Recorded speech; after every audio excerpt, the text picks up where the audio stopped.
Yeah, I was able to catch a little bit. He's like, oh, I'm looking forward to this on Tuesday.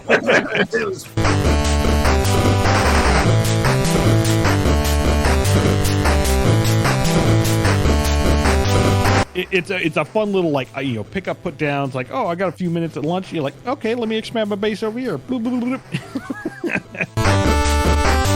Yes, I was going to do the same thing, and I told him, I'm forgetting something. What is it? I was like, yes, dude.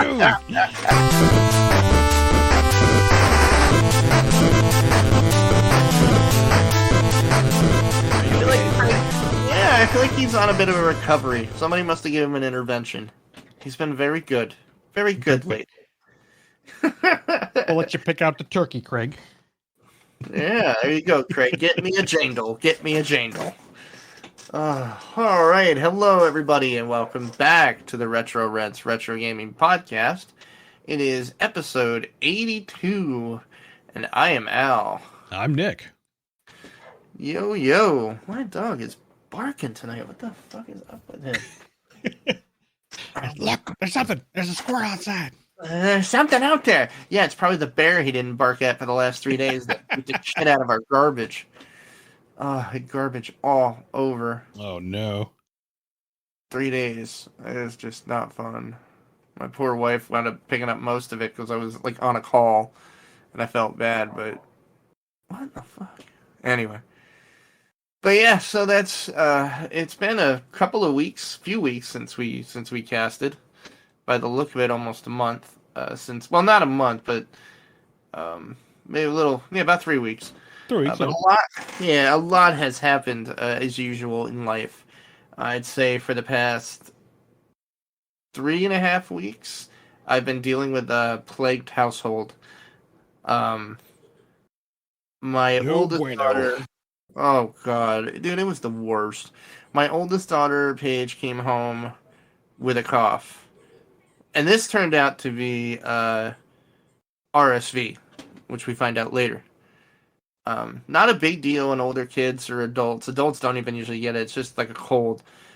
But, as we'll get to, then she gave it to Mia, who then, they both were sick for about 2 days. They had a lingering cough after, but then they were pretty much back on their feet after a handful of days. And then Abby got it. Now, Abby's my 3-year-old. Now, that's where it gets dicey with RSV because kids are of that age can be pretty vulnerable to, right, yeah. It can make breathing really hard. And I would say there was about three days where it was really rough. And, I was taking care of her a bunch because Amber wound up getting it, too. So she was down sick. And so she was trying to rest, and so I was, working during the day, during the mornings, once the girls were off to school, taking care of, Abby as much as I could, and Amber was doing what she could. But it was the longest fucking week of my life. It sounds so stupid and petty, but by Friday, I was just I want to go out for a pack of cigarettes. I don't smoke. And I want to drive to California. I was not in a good spot mentally. But that aside, I did get some really good gaming in between kid naps. Kids taking naps. Sorry. That's Kidnap. Yeah, they're saying, it's an Amber Alert. The adventure gets better. No, excuse me. So, we'll get. I did Extra Life again this year. We'll get to that once we get towards the news. So I'll talk about kind of what I've been playing. Actually, how about you tell me what you've been playing first, Nick, and then I'll get into my shit. Sure. So obviously, just coming out of Halloween, I did Resident Evil Village finally playthrough. What did you think of that? Oh man, is it so fun! And the other crazy, crazy pandemic stuff is that game came out this year. It came out in May. It's holy crap, what year are we in? Yes. That came out in May? Yeah. I'm still playing through 7. Another fantastic game, though. But but it's May of, for some reason I thought it was last year, but then I looked at it it was May of this year. I'm man. Where'd time go? Anyway. ultimately, I had a blast playing this, and the thing is, I don't play too much horror games, but usually like I'll pick out the ones that I say super popular, but in the sense of like I can tell it's like it's like it's a must play. Yeah, it's probably a better way to put it, and it's a very well packaged, fun horror game. It is really good. Like I would venture to say it doesn't necessarily need the Resident Evil title to it, but I kind of see this with movies too, where you can tell like this movie could have stood on its own. It doesn't need like like the franchise label to make it work, type of thing. Yeah, Halloween 3: Season of the Witch. It should have never been a Halloween movie. It's a good movie. Oh yeah, exactly. Like there's plenty. Like one I always like to point to is like the oh dang it, it's something with a P. It's not, I want to say paranormal. That's not it. Prey. Did we lose Craig? Prey. Oh, Prey. No, I don't think so. Not with Prey. Oh no, it's Cloverfield. That's what I'm thinking. No, I'm thinking Cloverfield Paradox. No, I was thinking the Cloverfield Paradox was, I think it was the last one. But like the whole Cloverfield, I don't know what you call it, anthology, I guess you could call it. Franchise, whatever. Like, like the thing is, each film is great to watch on their own. Like you don't need to watch the previous one to understand the other one. So there's Cloverfield, Cloverfield Lane, and then the Cloverfield Paradox. And yeah, I think at this point, if you haven't seen any of them, then just like watch out, spoilers. Turn off for the next like 30 seconds. The Cloverfield obviously is like the monster. Cloverfield Lane, I thought was a great one. That's with John Goodman. I loved the one with John Goodman, but I feel like they stapled the Cloverfield name onto it. Yeah, exactly. It's like this works on its own, and there's like it's like the last what is it like 15 minutes where they kind of tie in the whole like Cloverfield I don't know what you want to, again, genre overlay. Mythos, yeah. Because it's not the Cloverfield monster, but it fits into like that mythos story arc. And then the same thing with the Paradox, which is in space, and then they kind of describe the whole thing. And the thing is, like, all these work by themselves, and you don't need the Paradox. It doesn't need to be part of that. Exactly. And so anyway, long story short, Resident Evil Village, I feel like kind of falls into this. Like you don't need to have, and it's been a while since I played a lot of the other Resident Evil Villages. It does tie more into 7 apparently. If you haven't played 7, go fucking play 7. Yeah, dude. I'll probably play that next. That'll probably be next on my list. Like, okay, I'll go back and play that. But they do a good enough job of like even of that, telling the story that you don't need to have known of 7. They kind of give you little prefaces enough to understand what's going on. Definitely, but I would say 7 is, if you enjoyed Village, you have to play 7. 7 was good. 7 is definitely good, but it's the more terrifying of the two. Really? Like, okay. Oh yeah, 7. There are parts.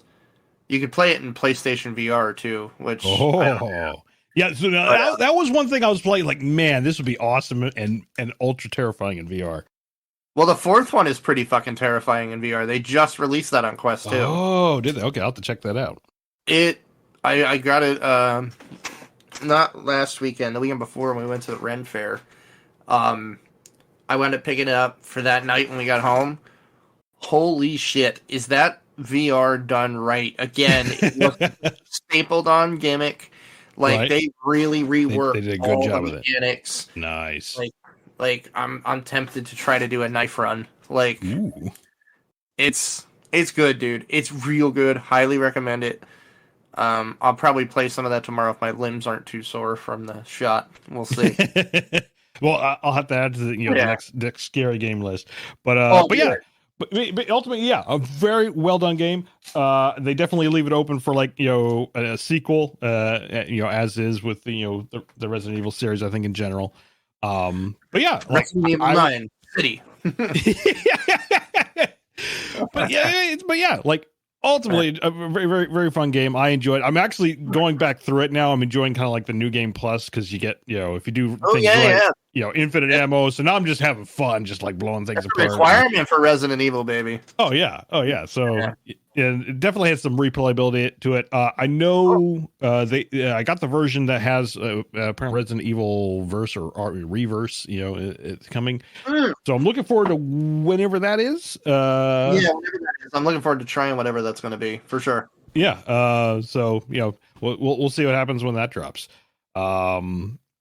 I'm gonna skip around my next one because I know you were playing it as well, but also playing Back for Blood again from the beta weekend. Like again, still very solidly put together game. I was a little low key worried on the length of the game based on the beta, but then once we saw the full thing, it's actually a pretty decently long. I was gonna say it's a pretty campaign. lengthy game, yeah, for all things considered. Yeah, more or less like. All of chapter 1 takes anywhere from like an hour and a half to 2 hours, depending on how fast you run it. Chapter 2 is about the same length. 3 is a little shorter, and then there's a chapter 4, which is basically the final boss. It's just one level. It's kind of over and done with. But yeah, like again, tightly packed game. It's a lot of fun, kind of playing with the cards, and again, you got a little taste of it via the beta. But yeah, now that we're into the full game, like there's some really crazy stuff you can put together. Oh yeah, the cards are really neat. I think it's a really neat addition to the game. I like it a lot. Yeah, it's just like you can play with anything from like a shotgun sniper build to just like spray and pray LMG to just like the master sniper, put things down with one shot no matter what.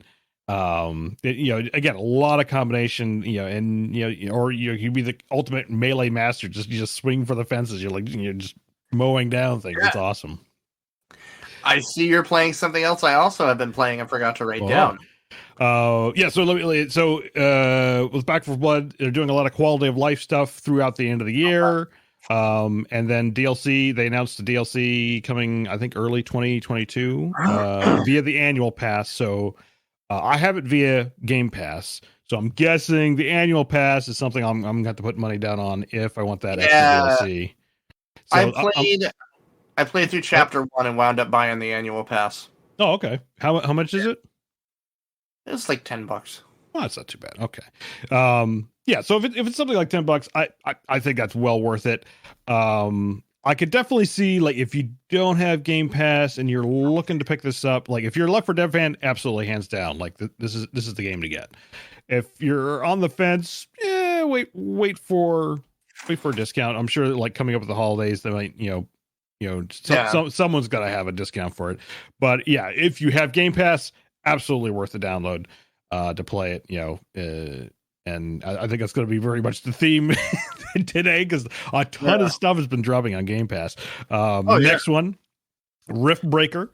This game is so great. Oh yeah, so you played this too then? Okay, that's what I was saying. I've been playing this one too. I forgot to write it down. Oh yeah, you're like Well, the giant robot, right? Like exactly. I love this game. It's such a. I say there's some hectic moments, but more or less it's a pretty chill game, and it does what I always love to do with more or less it's an RTS, more or less. Is being able to build a base and just like hunker down and play base defense.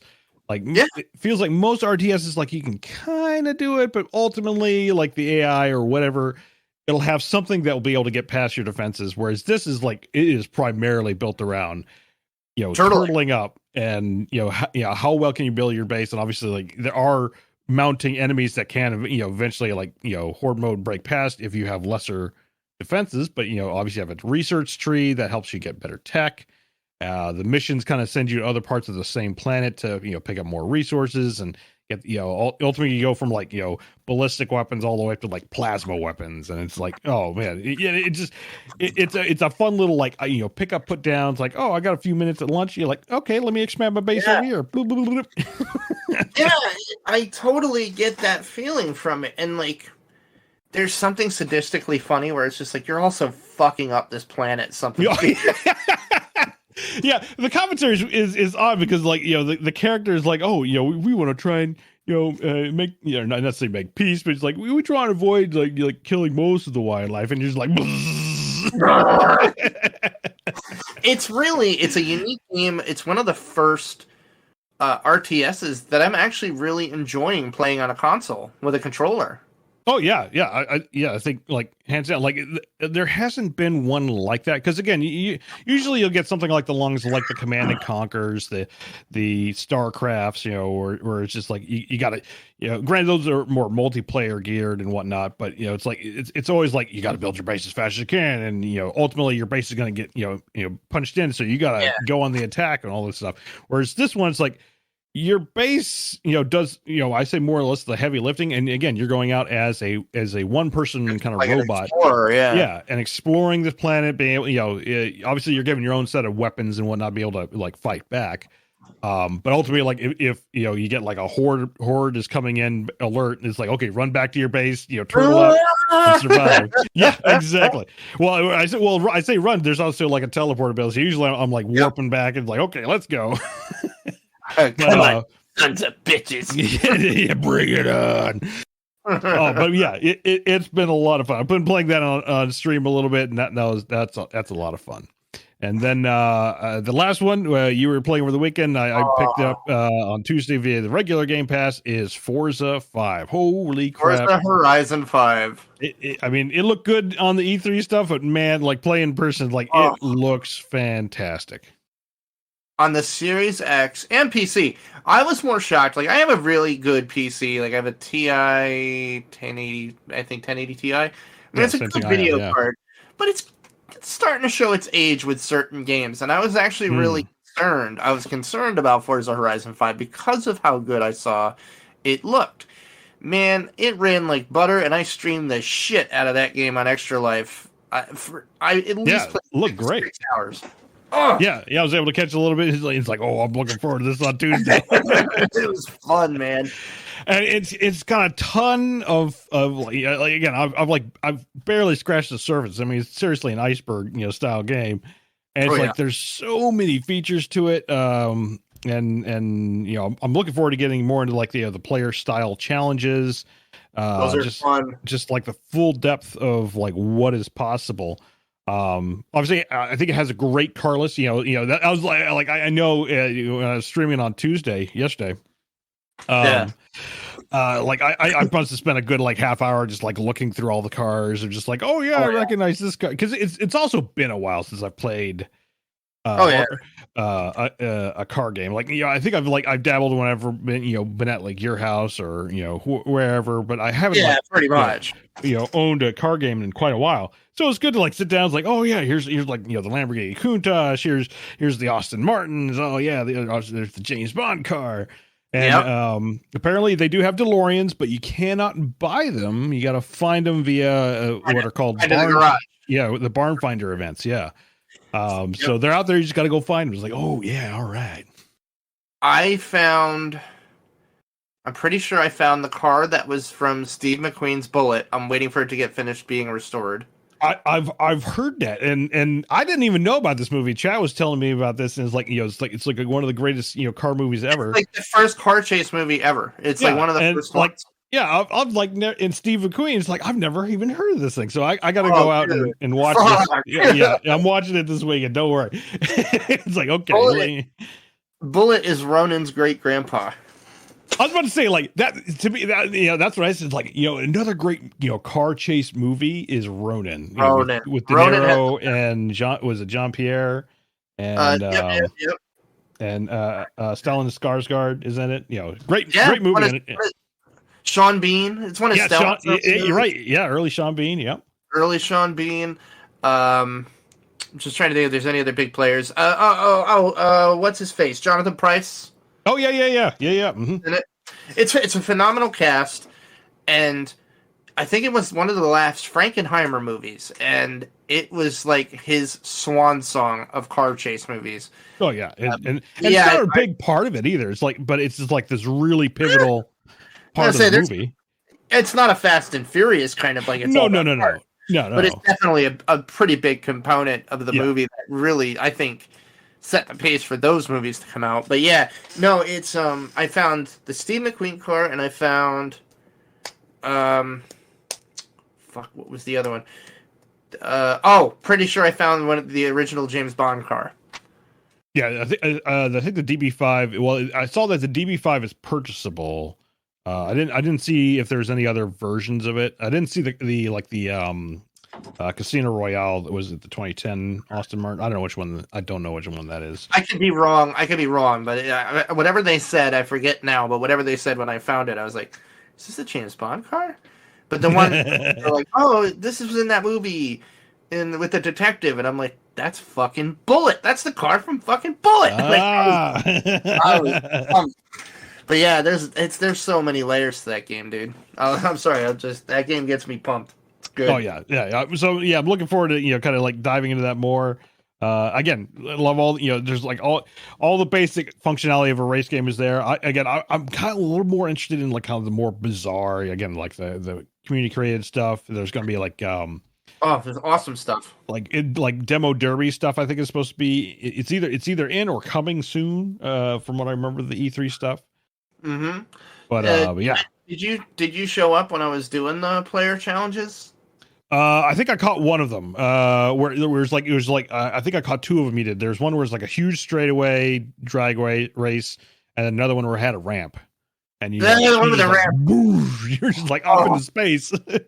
That was amazing. Like, yeah, but it's like there is some real neat shit that people have created. That it's like some of them are like really challenging, but really fun. There was a couple I had to retry, but yeah, once you start getting into that, it's like it's like when Tarantino was talking to Opie and Anthony about like being a serious movie buff. It's like when you're playing Forza and you're doing the races, he's like, that's when you're getting the DVD screeners, and he goes, but when you move on to collecting prints, that's heroin, man. Like once you start getting into some of the player created stuff, like you start to realize the freaking powerful tools this game just puts in the hands of creative people, especially like if you go buy a new car, even now, and the game hasn't been out a week, you can download like livery that people have done themselves and shared. Oh yeah, like apparently like templates, tunings, like all kind of stuff you can export. But even cosmetics, like some people have made some amazing like car decals and paint. Nice. Okay. Stuff. Like my girls are into these fucking stupid YouTubers, and I was like, oh, I just wonder if, and I put in the name of the YouTuber, and they had like their share the love symbol, and I was just like, God damn it! So I had to buy Paige a green Lamborghini with the symbol on the hood of the car. She's like, I got my Cherokee, and I was like, ugh. All right, I love you. Yeah, no, Forza's solid, man. But all right, well, I'll move into what I've been playing. So what you've been playing? I will start with Forza. Obviously, yes, like I said, I played a good 7-8 hours of that this past weekend for Extra Life. Yeah, that means I bought the premium edition. But this is that one series, Horizon and the regular Forza series, that I really, really always go all out. Like, it's one of my favorite games. I mean, I know we've told the story of like Nick and I playing Forza 2 on my Xbox 360. Or German guys, and Auf Wiedersehen. And then, bam! Right in the wall. There comes zooming by. Auf Wiedersehen, American. Oh, that is a memory for the ages. That was great. I saw you type that too as I was racing. I was laughing so hard. But yeah, no, there's really not much more to be said other than like if you played Horizon 4, you'll read a lot of reviews that are like it doesn't really do too much new, and it doesn't really, but it doesn't have to. Like this game has so much cool stuff to it. It does, dude. There are some new stuff like with the biomes and. A lot of the travel in this game definitely feels a lot freer. And Forza Horizon 4 was pretty wide open, but this one feels like you could just drive up mountainsides at times. It's really wild. Mm-hmm. So definitely, if you're even remotely a fan of the series, it's a must grab on Game Pass at this point. Yeah, so play that. I'm still hopelessly hooked on the Legend of Heroes series. I beat the first Trails in the Sky earlier this week. Absolutely love. This is the original series that came to the US in the PS2 era, I think. I might be wrong there. But it's a fantastic role-playing game series. There's not a lot of groundbreaking stuff in the gameplay, but there's enough there to keep it interesting. But it's just, again, it's a story that is just a slow build, a slow cook. But once it gets going and once the stove fire is lit, it's like all you want to play. And this one really had me going right up to the end, thinking, oh yeah, here comes this payoff I was hoping to see. And then, bam, like the big reveal, and you're like, holy shit. And then game one ends, and you're like, oh! So it's like immediately, I've already bought every game in the series just because I'm so hooked on them all. But I immediately was like, okay, install 2, wait, now let's play. And like, it takes place pretty much right after. And I'm always so impressed with this series doing that because, you know, part of the reason they set every Final Fantasy in a different universe is because they don't want to worry about what happened and, like, have to worry about what this character said or that character said. Whereas this game just says F that. And I swear to God, their storyboards and world notes must take up entire houses. Because it's deep, and like every NPC has a fucking story, and it just continues as you go through this game. And there's entire towns and entire cities, and if like Jack was running the bar in the beginning town, guess what? Jack is still running the bar, and you've come back after your long adventure, and they react like they would, like, holy crap, where have you been? Like, you're older and you got some scars. Like, what's going on? Like, it's very believable, and it's very easy to get lost in it. So I'm really having fun with it. Another one that I've been playing that I think you would really like on stream, Nick, because I think it would definitely be a fun one to play with people watching. I don't think it has a multiplayer component. Ziggurat 2. It's a first-person wizardy game. Oh. Roguelite, you know, generated pyramids or generated dungeons or towers. Like, there's an overall campaign and quest, but each level is procedurally generated, and it's got, like, Indiana Jones-style traps and enemies you have to kill and bosses you have to fight. And it's nice and fast-paced, not too fast-paced for an old guy like me. But it's a wonderful game to pick up and play for 20 minutes and make some progress and get some cool stuff to transfer over to the next game or, you know, your next run. And I really like it. Like, it's a neat world. The characters seem pretty cool so far. It's not deep on the story, but it's another one you want to just run around some pyramids, blow up some monsters, and get cool things and treasure and, you know, buy stuff at the hub when you get back. It's fun. I'm having a lot more fun with it than I thought I would. I just started playing 2 other games. Jurassic Park Evolution 2. Nice. Just came out. I love what they're doing with this one so far, especially because they brought back Uncle Jeff Goldblum. Oh, he's back. Nice. And he was in the first one too. So he's part of this one too.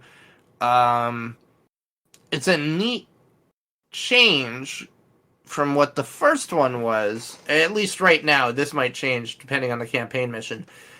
At this point, you know, spoiler alert if you haven't seen it, like, the dinosaurs have escaped the parks. And now, what? And now humanity... what? Now humanity's trying to, like, live with them, you know, keep them under control. And you start out in Arizona. Basically, it's like you're building a preserve because there's some dinosaurs nearby, and like that you basically are going to capture, corral, and then like basically keep in like a game preserve, like where people, you know, can go visit the animals and shit, but it's meant to keep them there and keep them safe. That was the intro mission. I beat that one. There's a lot of neat mechanics to it where, like, you have ranger stations, like, whenever you like you'll get a report that there's some dinosaurs out in the wild, and so you'll jump in this helicopter, the capture copter, and literally you'll take direct control of it. You can just send it automatically like it's an RTS and it'll do it, or you can control it, fly over when you see them, then you can hop into the gunner seat with the tranquilizer rifle and dart the dinosaur from the air, and then you basically call in a transport chopper to bring it into your park. And then like you have to build an enclosure. Preferably do that before you bring the dinosaur back, just because you don't want them running around. And then build up the habitat so it's something they like. And then, so anyway, you do that, you get off the ground, and now I have to go to Canada, or near Canada, because they found a dinosaur poaching ring that was basically like building an area to contain them and harvest them and all this stuff. And they got out. So now it's like, I got to turn it into something habitable for them, whatever. Anyway, it's interesting. I'm liking the game so far. I've barely scratched the surface. Looking forward to playing more. And then, finally, if you saw on the save point, ever since the new Dune movie came out, which I saw, man, such a good film. Such a good film. I was gonna say I'll say what I've been playing, and then I want to talk to you about that. Yeah, absolutely. So. There's no Dune games anymore. They're hard to find. You can find them on the Internet Archive. I just realized that. But not only are they hard to find, they're hard to play unless you get like DOSBox and stuff like that. Like GOG hasn't gotten the rights to do it yet. I really hope they do. The movie gives them some momentum to do that. So in the meantime, I've been playing Homeworld: Deserts of Carrack. Ah, classic. I've never played the Homeworld series. This was apparently a new Homeworld that came out a couple years ago now. Yeah. I want to say back in 2015. Deserts of Carrack? I thought that was... Maybe you're right. Because I know the original Homeworld's pretty old. Homeworld, Deserts of Carrack. You're right, 2016. Hey, I was pretty close. So I've never played this before. And it absolutely feels like a Dune game. I feel like they wanted to make a Dune game, couldn't get the rights, and said, fuck it, cut them up. Yeah, I kind of see that, yeah. But I dig it a lot so far. I can't wait to play more of this. Like, this is my Zen game, sit down and, like, really dive into my RTS and get my chops wet. It's definitely like a mind bender for me in terms of, like it's an RTS, but it's a 3D RTS, and that you have to take into the factor the Z-axis. I don't think you have to do it too much, but I found if you don't, you're gonna get your ass whooped. Exactly. It's like you have to factor in enough, I should say. It's like that threw me for such a loop. Get your tanks to the top of the hill. Exactly. But once I figured it's like, okay, the Z-axis is very, is at least some measure of importance. Like, okay, now I got this. Something. Yeah, it actually means something. It's like, okay, now I get it. It's like, very, very fun game. And I do love that they found a way to make aircraft carriers become desert fucking thingies. Oh, that's super cool. Super cool. But so I'm really digging that so far. All right, so let's get into release highlights. I didn't put this in here because I kind of forgot that it released between our last episode. So we're just going to start off with it since we already dropped the ball. Yes, I was going to do the same thing, and I'm forgetting something. What is it? I was like, yes, dude. All right, what did you think? Let me restart. Have you read any of the books? I have not read the book, so I'm going from the perspective of having seen the 84. I remember watching the Children of Dune series on Sci-Fi, but I got to rewatch it. So, did you see the original like Dune series that Sci-Fi did before Children of Dune? No, was there? Yes, that's what made them make Children of Dune, because this one did so well. Okay, I'll have to look for that. Keep talking. Okay. I'll send it. Yeah. So otherwise, it's impossible to find. Yeah. Like basically, I need to go and try and find it. I think I have Children of Dune. I have to check my DVD library, but anyway, so going into it from not having read the book, but having seen like the 84 and, barely remembering the sci-fi one. And I actually pre-watched the 84 the weekend before release of Dune 21. Okay. Just to help me like refresh in terms of like general characters and whatnot. It's like okay, like obviously the plot line is like okay, like I got the plot line, but there's a lot of characters in Dune to begin with. So it's like okay, I'm gonna watch it for a refresher on the characters. That way I can concentrate on the more like details of whatever 21 happens to drop. Sure. And I'll preface it as this: I'll make references to 84 a lot, but each film stands on its own. It's not like 21 is it's not 21 is better, 84 is better. No. It's like they are their own individual works, and I'm just using it as a general comparison, not a this one's better than this one. That being said, 21 blew me away. Like it is just a visual and auditory tapestry. It is a feast. Yeah, and and from a visual perspective, like everything is so unique. I need to I actually want to watch it again because I think it leaves HBO on the 21st, so I need to rewatch it again. Yeah, I do want to watch it one more time. But like visually, like everything is so distinct. Like 84 kind of did this a little bit, but it was kind of like it felt a little more jumbled the way they did it. They were limited to what they could do with the technology. Exactly. Like, yeah, we're talking about 1984. So this is like, 3 years after Return of the Jedi type of deal. So with those, it was very much like, still miniatures and whatnot. Granted, I gotta watch more of the behind the scenes. I don't think they commented on it, but I feel like they use bigatures almost. Oh yes, there's a lot of bigatures. Yeah. Yes. It like. Again, like it's like you can almost tell it's like okay, there it's definitely CGI happening here, but there's a lot of reality happening at the same time. So it's like I'm wondering if they're pulling some like Peter Jackson bigatures, absolutely business here. But yeah, like every I think it plays better into the story again when you look at the details. Like if you're going into completely fresh, it's probably like way over your head, but.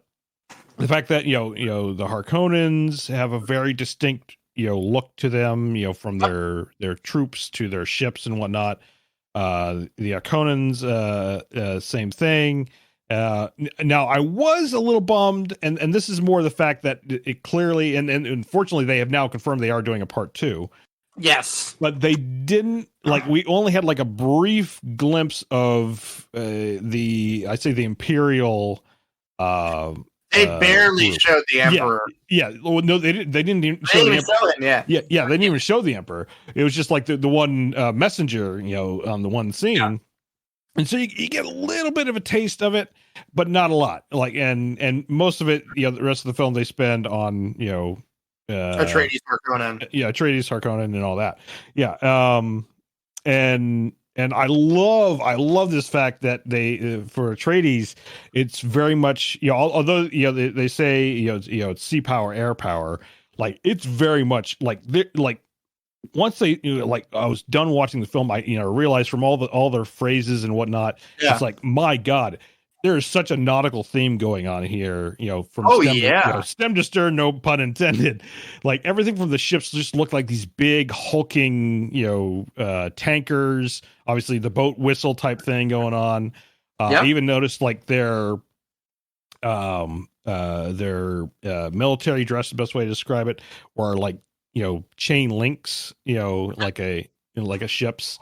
I love the bagpipe thing. I don't. That is awesome. Yeah, and I think I was watching behind the scenes. I don't know where the bagpipe thing originated from. I don't know if it's in the books or not, but they were saying like it's like this bagpiper plays them onto Arrakis, and there's this behind the scenes where Villeneuve and Hans Zimmer's in there, and Zimmer's like, well, I got to put a bagpipe in now.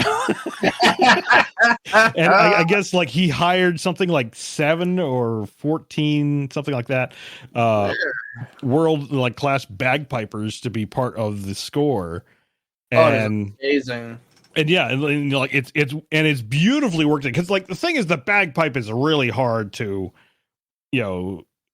not to say play well, but like integrate into a score. And like obviously it works well for like, you know, you look at like Braveheart or something, like, okay, it works because yeah, Scotland, it makes sense and all that.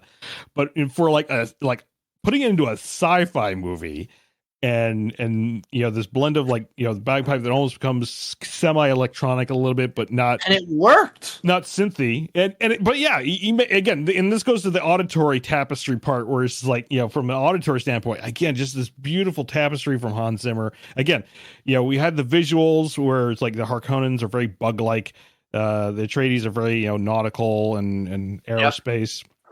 And, you know, Zimmer does these, you know, similar things in terms of theming. Just like, again, you have like this, you know, this bagpipe-esque theme. I say Icarus, but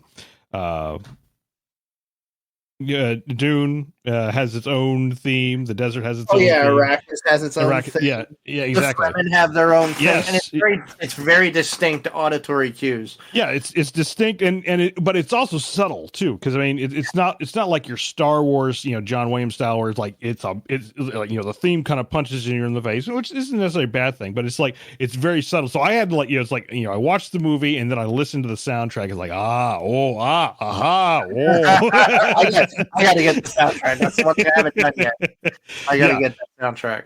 Yeah, it's like, you know, listen and know which track you're listening to, and then you'll be like, like you won't see the scene, but you can hear like, okay, this is what he's doing for it. This makes sense. And again, it's like there's so many layers to it, and I'll wrap up like, I'd say the only bummed part was that in basically.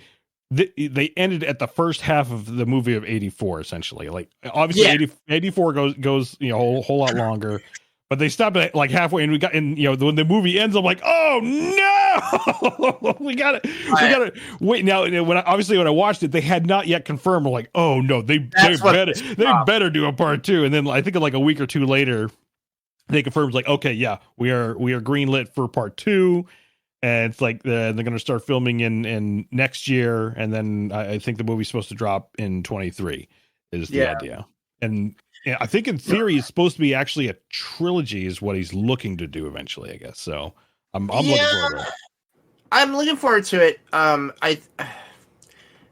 So, you know, as we talk about when they talk in the Lord of the Rings behind the scenes, where Tolkien starts realizing like all these narrative debts that he's stacked up. So I loved it. I loved the movie, and I think you framed it perfectly for me, because I was talking to my boss about it. We're both big Dune fans. I'm rereading the books because the last time I read them, I don't even think I was a teenager yet. Mm-hmm. So for those who haven't read the books, and I'm only talking about Dune Messiah, and I think Children comes next. I have not read the rest of the series, and I've heard, you're not missing too much. But they're very introspective. A lot of things that happen in the books, a lot of times you're reading people's thoughts, which should seem familiar to you if you saw the Lynch version. Like, you'll hear like a lot of like voiceovers of people's thoughts. And that's real big in the books, is you're hearing what people are thinking. And I think the Lynch movie really nailed a lot of the mental aspect of the books, the narration, the thoughts. The one thing that I will say that I was a little disappointed with, and it's a big thing, they talk about it in the sci-fi one, you know, and it's so important to the universe. They didn't really explain or even talk about mentats. Now, mentats are basically like human computers. Mm-hmm. Because in the Dune universe, because of a great calamity, AI is outlawed. AI of any kind is outlawed. And it's like called abomination and must be destroyed. And so they supplemented this by humans going through this training program that basically turns them into giant, like, personal databases. Like, and Thufir Hawat, who you met in the new Dune movie, he's in House Atreides. He's kind of the bigger dude that I know what you're talking about. Yeah, so Thufir's a mentat. Like, you wouldn't know that aside from one scene where they ask him a question and his eyes kind of like rolled up in his head. Yeah. But other than that, like, they didn't make any mention of it. So I was like, all right, well, they better talk about it because, again, like, at some point they have to. It's a really big part of this universe.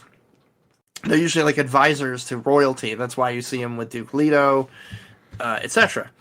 Another thing but what I will say that, like, so that's where the Lynch movie stands. The Lynch movie dove into a lot more of that psychology shit and the mental wave of the books.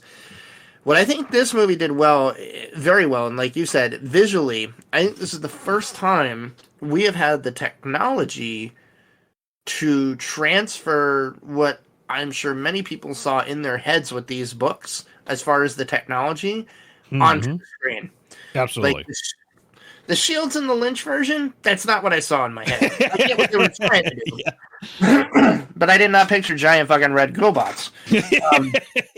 It definitely speaks to, you know, the tech of the times, like, you know, how do they negotiate that? But yeah, the shielding that they did on the 21 is like, that is clever. I like that. Sci-fi was pretty close. What was it? Okay. I said, I need to rewatch it to like see like, because he's like, I remember of it, but I don't like. I couldn't tell you anything. You know, it's like specific from it. So let me put the three on the pedestal here. So the Lynch movie again nails the introspection, the thoughts, the narration, the deeper sides of these characters that they just didn't have time to tell in the new one. The sci-fi one, I thought, nailed a lot more of the story beats, but they also did it in 3 parts, but it went through all of the you learned about the Mentats, you learned more about House Harkonnen and House Atreides again, but sci-fi, the effects for a majority of it kind of sucked because it was a sci-fi budget. So like, yeah, there are scenes, especially if you have the DVD version or you watch the one I sent you on YouTube, where you're like, oh shit, yeah, that's definitely a matte painting, and they didn't pay much for it. Right. But what I think this movie did so well, like the ornithopters, like, there's no reference of technology in today that we even have that's even like that. But it's such a distinct thing in the books, and it's described so much in depth that, like, I think everybody that was picturing an ornithopter, you finally saw what you saw in your head on screen here. Yeah, absolutely. I think the characters are definitely well done. Like, Paul is finally the age that he should be, as he is in the book. But to your point, Nick, I'm really surprised, and maybe they cut it because they weren't sure they were going to have a part 2, but like, they're going to have a nice little, like, somehow a bunch of scenes with the Emperor, Shaddam and the whole Imperial sect, because there's somebody in that family that's very fucking important to these books. Yes. Quote unquote. She's the one narrating the book as you read it. Like, she's basically, the books are her diary of what happened, on Arrakis and all this stuff. Yeah, and that's how the 84 kind of opens with that. Yeah, and you're definitely hitting the nail on the head. Like, as I'm watching, it's like, man, it's like, I really wish we had more of the 84 inner thought, because it's something that's, I think, extremely unique to movies in general. Like, it's so rare that you get a character's inner thought at any time. It's always like they have to expound on their thoughts somehow, verbally, or like, there's I say a lot of like face acting type of thing, but that doesn't, usually you don't get a lot of that. Like, again, you'll get like someone doing exposition, it'll be like a voiceover, maybe someone's like reading a report or something like that, if they don't do inner thought. But it's like, that was one thing I liked about the 84. It's like, it was so unique, and I think it still is unique. But it's you don't have characters doing that. Yeah, it makes sense. Like, if that was part of the books, like, that's why they put it in the 84. And I was a little surprised they didn't do more. Like, I think they did a little bit here and there. Like, they hit a lot of the key beats. Like, Kynes going, he'll know your ways as if born to them. Like that's Right. a huge drop in the book. I think they kind of do it through the dream sequences a little bit too. They kind of turn inner thought into kind of like I say an inner vision, so to speak, this time. Yes. And that is, I gotta say, this is one thing this movie nailed that none of the other attempts at a visual medium did. And they did it without telling you. Right. And the sci-fi one had to tell you, the Lynch one had to tell you. This one didn't, and I thought it was brilliant. But they clearly illustrated that, yes, Paul has visions, but they don't always come true. And that is what they did brilliantly in this movie that the book showed. And that was the Jameis scene at the end. Mm-hmm. Yeah. You see the scenes where he's like, wait, I thought they were going to be friends. Yeah, like I'm going to teach you the ways of the desert. It's like, I guess not. So, yeah, like the spice activates something in Paul. And because of the spice and the reaction that he gets to it, he sees visions that might come to pass. And basically, the spice is showing him possible futures. And he realizes that in the book, in the Jameis fight. And that's why, but they didn't have to say it. And that's what I thought was so genius about this movie, is they showed it without telling you. And they did it brilliantly. Like the whole, and the other one that they showed was like, Duncan still living. Spoiler alert! Fuck you. If you haven't read the book, but like Duncan actually like living with them in the Fremen, like that was a possible future. Like, just very very cool. I very much enjoyed it visually, audially. I have to agree with you. Like, it's one of the best looking, best sounding movies I've seen in years. I'm very interested to see what they do with the second one. I'm mixed. Like, I kind of wish they would have told a more complete story if they weren't sure they were going to get greenlit for 2. Because I would have been really pissed if they didn't. But I also figured this movie would probably do pretty well. And thankfully it did. So, yeah. Yeah, absolutely. Huzzah to Dune. I enjoyed it. I might go watch it again tomorrow. So there's that. Some releases coming out in games this week. We have Battlefield 2042. I'm actually interested in trying that out. I liked the original one they did with that back in the day. That hits tomorrow, the 11th. Forza Horizon 5, we talked about. That's out. Jurassic Park Evolution 2 is out. GamePass. Holy sweet gods. Forgotten City. What's Forgotten City? So that's the Skyrim mod? Yes, exactly. Okay. So I think that kind of tied in because of the Bethesda, buyout and whatnot. But yeah, I remember seeing a demo of it at one of the PAXs, and I'm like, "Oh, this looks really good." It's like kind of quasi like Search for Atlantis, but yeah, it's built on top of the Skyrim engine. But it's kind of like a murder mystery mixed in with like Rome, Search for Atlantis, but in Roman times. So it's like, ooh, I got to put that on there. Apparently that's hit. Like there's a whole handful more. Like again, these are just like super highlights that I picked. It's like, obviously Halo's coming out in less than a month now. Halo Infinite looks fucking great. It looks good. I didn't realize Icarus was coming out so soon. You're going robot on me. Hello? Oh, am I losing you? Uh-oh. Are we losing internet? Nick, do I have you? Do I have internet? Can you hear me? All right. Well, we'll give you a pass. We'll give you a pass on this one, Craig, because I think Discord took a poop. Yeah, I think Discord totally shit itself. On a network perspective. All right, so we left off talking about release highlights. Game Pass. We were talking about Forgotten City, kind of a mystery murder in Rome. Yes. Definitely want to check that one out. That looks like a really cool Zen game to play around in. And if you kill somebody, it resets. So it's kind of a interesting time loop kind of deal. Okay. Nice. Yeah. From what I heard, it's a fun romp. Halo Infinite's coming out December 8th. Cannot wait to play some Halo Infinite. Yeah, looking forward to that. Doing some of the campaign at least.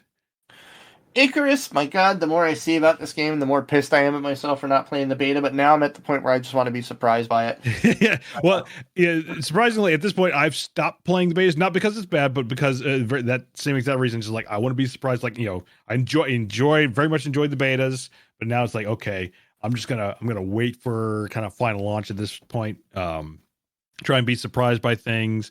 Because more or less, like almost every weekend, it's been basically like you rush for like the 2 days to try and pull off the mission, the beta mission, I should say, and then, that's it. So I'd rather wait until full launch where it's like, okay, we're gonna have a lot more time to enjoy the game, not have to like barrel roll through a weekend. It's like, okay, I'm gonna wait for that because everything I'm seeing, like it's looking great. Apparently, there's gonna even give me like a station you can roam around on between missions. Yeah, like a hub or something, right? Yeah. They haven't showed that off yet. I kind of want to see what that is. So it's more like I kind of poke my head in for the beta weekends just to see like what's new, anything I should know. But yeah, I'm not really fully playing like I was in the first initial beta weekends. But again, not because I don't like it, but it's because like I kind of want to wait up for the full thing. Yeah, you dig it. You just want to be surprised now. Exactly. Yeah, no, I'm looking forward to it. I'll definitely be picking that up on the 4th because I watched you play it a bit, and I've seen some videos. Like, it's my deal. I want to play it. yeah. Again, I say Zen survival. It's very fun. Bears come out and maul you. All right, let's jump into news. So, this past weekend was Extra Life 2021. I did my best to do the 24-hour marathon. I made it 18 and a half hours. That's not too bad. Not too bad. Did you do it too, Nick, or were you just hanging around? No, I was just hanging around. Okay, cool. So yeah, I started at 5:30 in the morning Saturday. I wanted to start at 4, and played a ton of Forza Horizon 5. And I played a few miscellaneous games just to try some weird shit while I was on there. I tried Prison Simulator. Prison Simulator. More to it than I thought there would be. Okay. There's a lot of mini games, a lot of quests, and basically you're a new prison guard, and you gotta fucking like take them to the workshop and keep order. And I basically just become I forget the guy's name in Shawshank. Was it Hadley or something like that, right? Hadley, yes, Hadley. Thank you. No, not Brooks Hadley. The guy with the billy club that's just like... Oh, right. Yeah. I forget the actor's name. I know you're talking about, though. Yeah. Yeah, he was in Green Mile. He was Bear in Green... Or no, he's not Bear. No. Clancy Jones. Clancy Jones. Yeah. Yes, I was Clancy Jones. Whenever anybody got out of line, just smack him across the head with the club. But yeah, it's interesting. It's not something I'd probably play too much longer, but I played a bunch of that, or played some of that, played a bunch of Forza, played some Trails in the Sky for a little while. The highlight of my day easily was the last few hours of the stream, hanging out with my pal Dave, a friend I used to work with at GitHub when I worked at GitHub. We had been talking about doing this exact game and playing it this way for about 1.5 years. And we just never got a chance to. And finally I was like, I said I was doing Extra Life. He's like, oh man, I'll pop on and play a game with you, keep you awake. So we finally got to play SnowRunner multiplayer. Nice. And it's a game that is a slog in patience, but it's at least you're suffering. Yeah. At least you suffer together when you play multiplayer. And oh my god, there were so many funny moments of just like getting stuck and then pulling each other out, and then like I went to get steel and I went to get concrete, he went to get steel, and I was all excited. I go to drop the concrete off to build the bridge, but you had to drop the steel off first, and I was like, so it's like I dumped the steel off and then realized I could only come back and pick it up with my truck that had a crane, and I was even more pissed off. But no, we had a ton of fun. We probably played for about 2-3 hours, and we really had a good time. So Dave, it was definitely great to hang out with you, man, and we'll definitely be doing this way more regularly than once every 1.5 years. Then my kids joined in whenever I needed a break during the day. That was a lot of fun, actually. My 2 older girls, are really getting into games now, and I was more impressed that Paige and Mia, they wanted to play Kill It With Fire, which is on Game Pass. Oh, yeah, I saw that. It's like spiders invade your house, and you have to kill them in creative ways and complete these little missions, and it's absurd, but it's just the kind of game they love. And what really impressed me, like, I couldn't get the controller to work with it, no matter what I tried. No idea. So I was like, you're going to have to use the keyboard and mouse. She goes, I'll figure it out. And I showed her you got to use the WASD keys. She's never played a keyboard and mouse game. Like, they play touchscreen stuff with their tablets, or they play controller.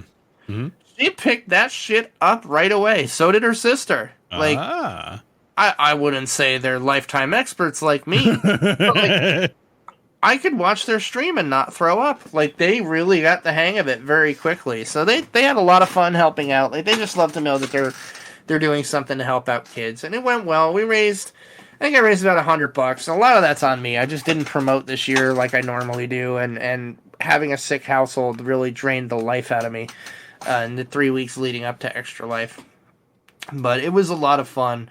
I really did enjoy helping out this year. I'm insanely proud, even though I just threw $100 into the massive pile that our Good for Gaming group, Mason's Little Warriors, did. Those people are such heroes, man. The people that are like part of their stream team, they do this shit all year round, and like not marathons, but they're always streaming, always raising money. And I think at the end of Extra Life Day, Mason's Little Warriors was ranked 2. Nice. The second ranked team in the world. They beat out like Giant Bomb, and they were really close, I think, to the first place team. It was just super cool. I'm so proud of them, man. Like, Dave, you bust your ass every year to do this stuff, and he's so dedicated to it. RoboPig, the guy that's the leader of the group. Like, they help out numerous charities, like not just the Children's Hospital Network. Like, they help out Stack Up. They raise money for mental health. I love what he has built there, even in the past few years that I've been a member. Him and the community, they've just done incredible things. So it was cool to be a part and help out with them. A couple of the gang came by, hung out for a while. Boys from the Bad Fodder Figures stopped by for a little bit. It was wonderful to see you guys. I miss your show, and you really need to get back to doing it. I don't care. That's all I'm gonna say. You know, we're like quoting quotes from the show, like on their tweets and replies and stuff like that. The hosts and co-hosts, whenever they say something, and it's just my buddy Los and I were like, yeah, and like dropping a line from the show where appropriate. It's like, yeah, we miss it. Oh, goodness. And, Control and Tomb Raider are available through Twitch Prime. Well, Amazon Prime and then Twitch, if you link them up. Yeah, Holy crap. Yeah, like, I would say another handful of, like, smaller games, but, like, the two big ones, I think Control is on... is tied in via GOG, which, usually it's been, like, Epic or... I don't know if they direct through Twitch. Yeah, direct through Twitch, but yeah, apparently now they tie in with GOG. So Control's on GOG, and then I think Tomb Raider is via Twitch on the Twitch app side. So yeah, definitely. Yeah, like I forget which Tomb Raider it is, but I think it's the one I have played. Definitely worth it. So again, if you have Twitch and Amazon Prime, definitely look to check that out. Pick it up. Yeah, if you've never played games, they're awesome. They're awesome games for sure.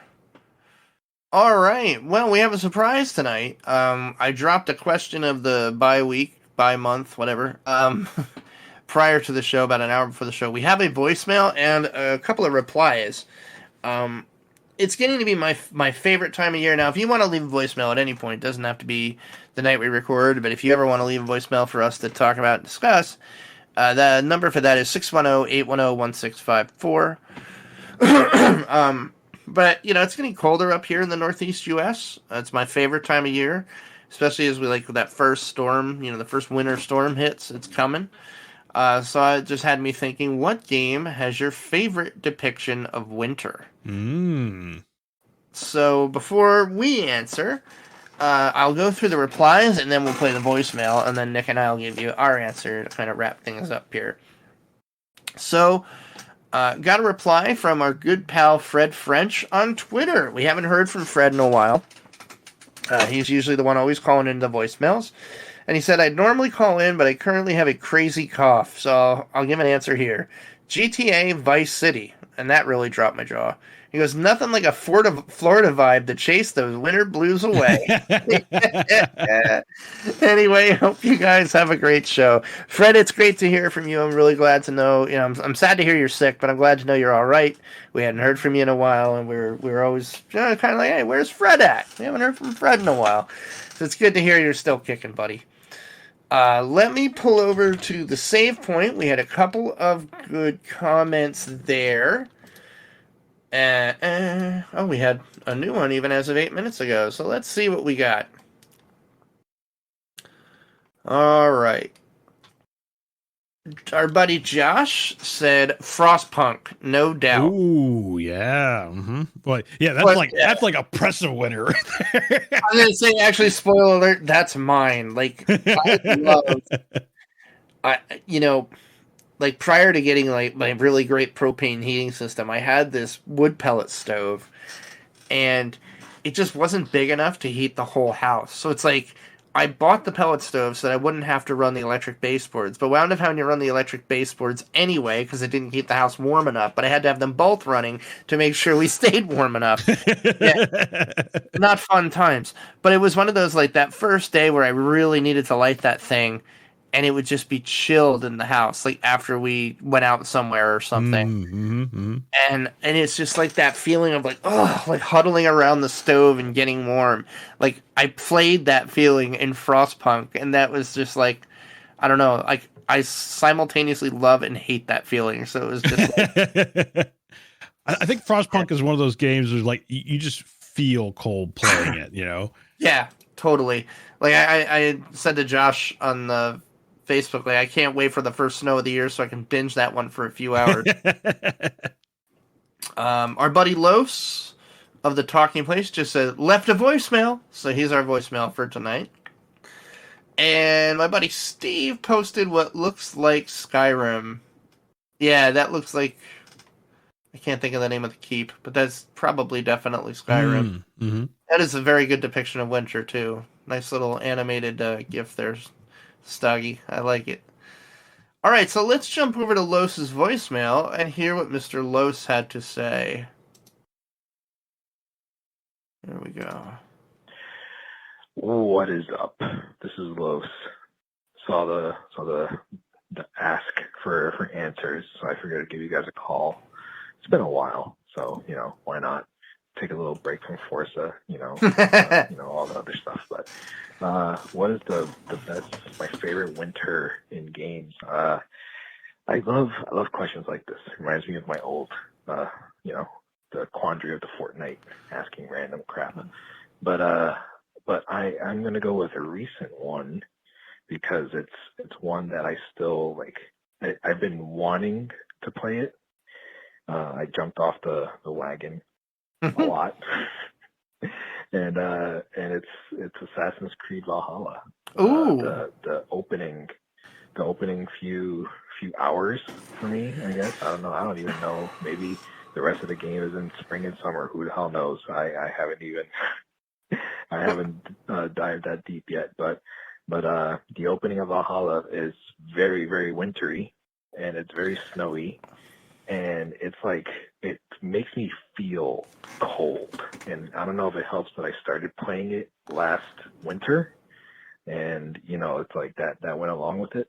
But I felt it in my bones, just like playing it and, trudging through the snow and all that. So I'm going to go with that because I've been wanting to get back into it, but, life and everything else.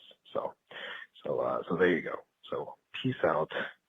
Have a good show, and I think I'll leave that. It's shower time, it's bedtime, put the kids to bed, all that stuff. So later. Thank you, Los. I always say he's our very own Michael Wincott. He's got that.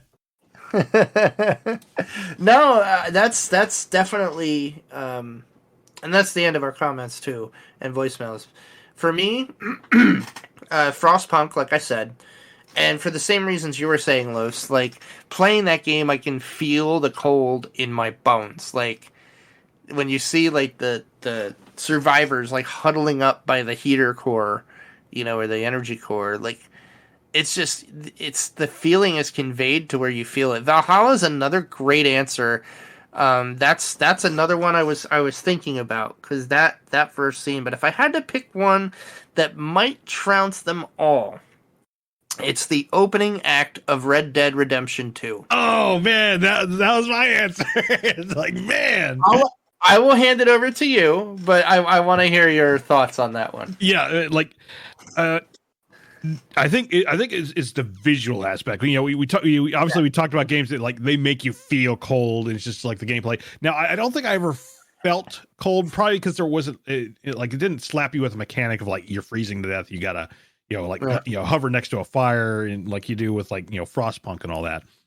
But, like, visually, it's like, and it's the onset. It's not just simply like, oh, you've walked into the snow zone, now you're tromping around. No, it was like a slow buildup of snow and you know, and a blizzard. And a blizzard, and just tromping through, like if anything, again, it evoked the feeling of traveling through winter. And I don't think it ever made me feel cold, but it's like, man, this is good. Just like from the footsteps to the way, like, you know, the feet were kind of slowing down, where you just, like, you know, unless you're on snowshoes or something, like, yeah, you're walking through, like, you know, knee high, you know, snow drifts, like, that's what it's going to be like. And it's like, it felt like you were walking through the snow, and, you know, making your way through, and every time you went up into the mountains, it wasn't just like the opening act. Like, every time you went back up into the snowy areas, it was this exact same feel, like, you know, this gradual, like, okay, it's like, you know, the ground is slowly being covered, it's not bad, to, like, yeah, you're in need waist high snow, and you're just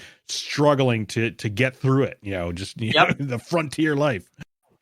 Yeah, I mean, that's my main reason for that. And then there's one specific scene where you finally find that cabin, and everybody goes in, and it's like, oh, and they're like just beating the snow off their coats, and they're getting the fires going. Like, there, I felt it. Like, I've been in that situation, and, like, I could feel it. Yeah. I'm just having a hard time understanding how Los felt it. He lives in the middle of Florida, and so cold to him is probably, well, let's see, it's a nice warm 40 degrees. 40 degrees outside right now. Our little Los would be an ice cube. I say it out of love, brother. No, it's but yeah, I thought that was a fun one as we get closer to winter here. But all right, that will wrap this up. I'm actually starting to get a little chilly because my door is shut. It might be time to play Frostpunk now. There you go. Let's just go to some final thoughts and shout-outs. Obviously, big shout-out to y'all still listening and sticking with us. We love y'all. Unfortunately, our great friends in the podcasting industry are all hanging up the mics. We're still here, so we got seats in the theater if you want to come our way. No, I really miss a lot of the people that have hung up the mics. And, you know, I hope y'all, you know, take some time off, do something again soon. Bad Fodder Figures, love you guys. Los, I still haven't gotten to the end of the most recent episode, but it sounded like you were hanging up the mic, and that made me sad, but I understand. If you ever want to hang out and guest on here, we'd definitely love to have you and just chill out and talk games if you're ever not busy on a night we're doing things. But yeah, mainly shout out to all the people listening. As always, if you're enjoying the show, please share with your friends, share the link. Give us those 5-star reviews on iTunes. They really help. Like, we're actually starting to get more and more traffic because of those. So if you could take the time to do it, that is great. It just gets more people to check out our show and hopefully enjoy it. If you want to reach out to us and interact more directly, humbly invite you all to the Save Point, tiny.cc/savepoint. That's our headquarters, where we drop a lot of these questions. We'll drop them on Twitter too. But the Save Point's a really cool, fun group where we talk games and have fun chatting games and what people are playing. A friendly group. Invite everybody to come hang out there. You can email us, theretrorents@gmail.com.